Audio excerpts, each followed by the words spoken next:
நாய்க்கு வந்து வீட்டு வாசல்ல படுக்குது. அந்த நாய் ரோட் நாய் ஒருத்தனை கடிச்சிருச்சு. உன் வீட்டு வாசல் தானே படுத்திருக்குன்னு சண்டையை போட்டு 2000 ரூபாய் பணம் அவர்கிட்ட வாங்கிட்டு போனான். ஒரு இழிச்சவன் உலகத்துல உண்டா? இந்த கேப்ல இன்னொரு ரகசியம், அவர் சோப்பு போட்டு குளிக்கிறதே இல்ல.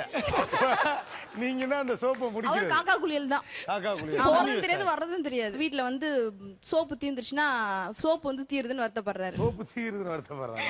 அது நான் குளிச்சுட்டு வந்தா சீக்கிரமா தீந்துருது.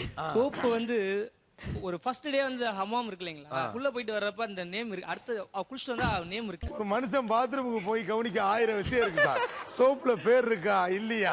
இல்ல சார், 3ஆவது நாள் சோப்பே இருக்காது. சோப்பே இருக்காது. ஆமா. ஃப்ரெண்ட் ஒருத்தர் வந்து லவ் மேரேஜிங் சார். நாங்க லவ் மேரேஜ் பண்ணதுனால யார் கஷ்டப்படுறாங்க, லவ் மேரேஜ் பண்ணிட்டு கஷ்டப்படுறாங்கன்னா இவர் ஹெல்ப் பண்ணுவாரு. ஜாமா மளிகை ஜாமா வாங்குறதுக்கு கேட்டாருங்க. இவர் என்ன பண்ணாரு, தாராளமா ஒரு 10,000 எடுத்து கொடுத்துட்டாருங்க. மளிகை ஜாமாவே வாங்கலங்க சார். ஒரு டிவி, கலர் டிவி வாங்கிட்டு வீட்டுக்கு போயிருக்காரு. நம்மள்ட்ட சொன்னது என்ன விஷயம்? மளிகை ஜாமா.